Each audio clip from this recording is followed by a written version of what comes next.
जय श्री कृष्णा। रसपान कीजिए आज की कथा का, जिसमें भगवान जगन्नाथ की कथा का वर्णन किया जा रहा है।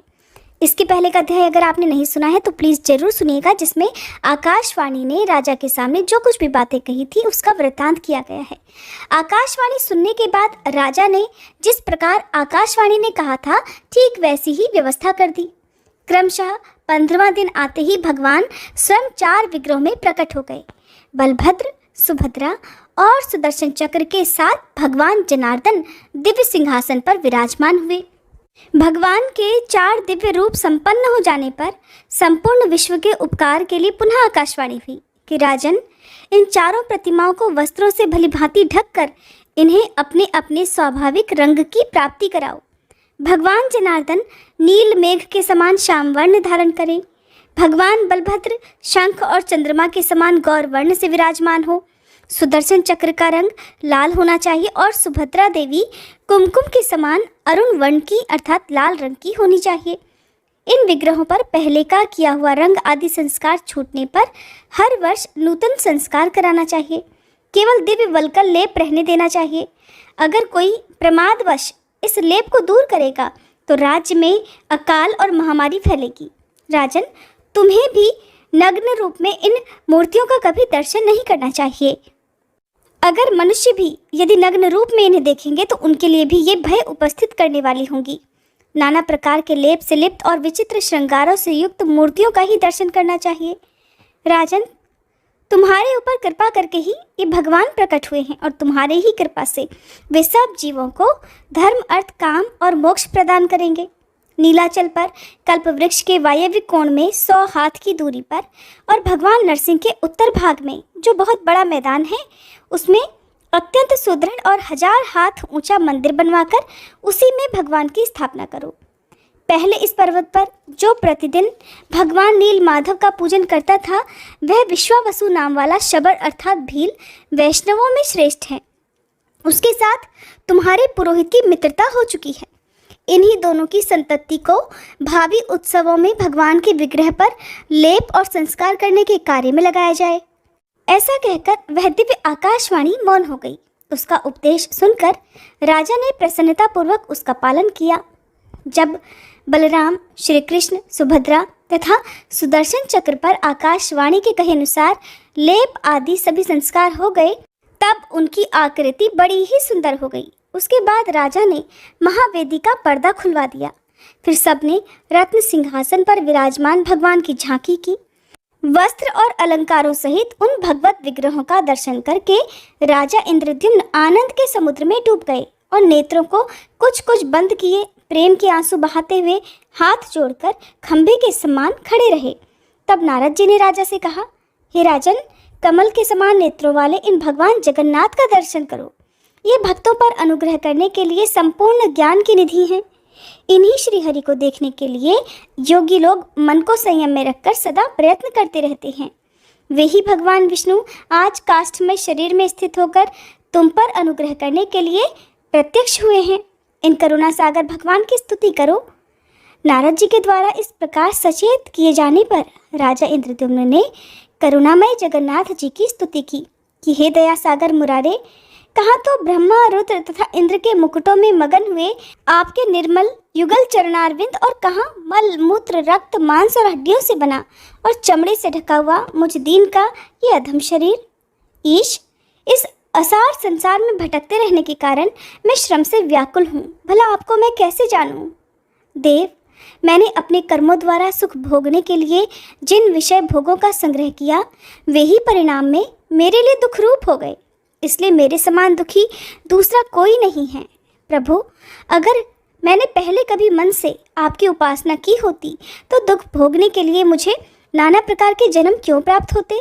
मुरारे, क्या आपके चरणारविंदों से दूर रहने का ही ये फल नहीं है?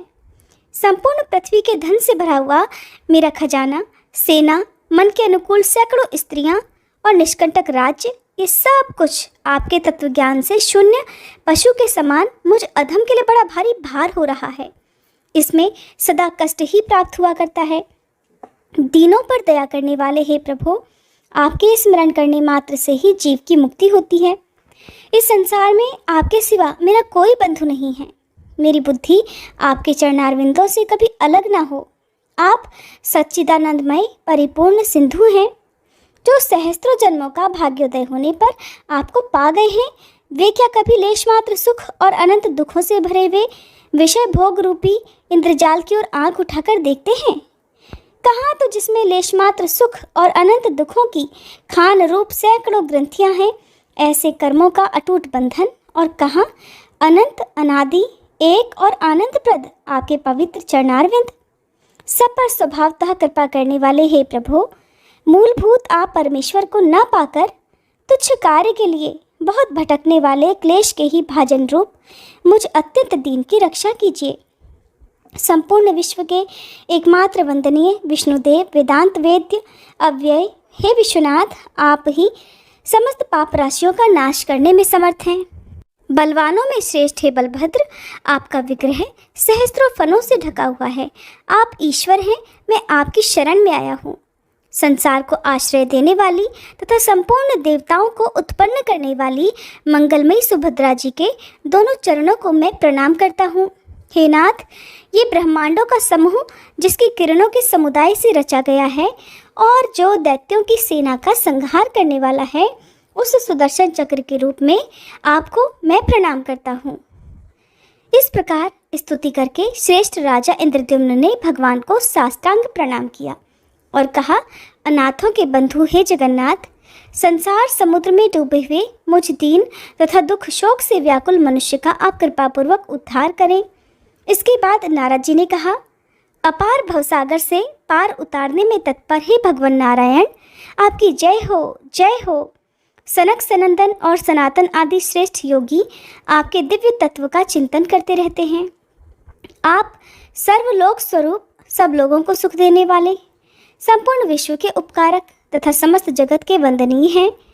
कोटि कोटि ब्रह्मा, रुद्र, इंद्र, मरुदगण, अश्विनी कुमार, साध्य तथा सिद्धगण आपके लीला विलास से उत्पन्न हैं।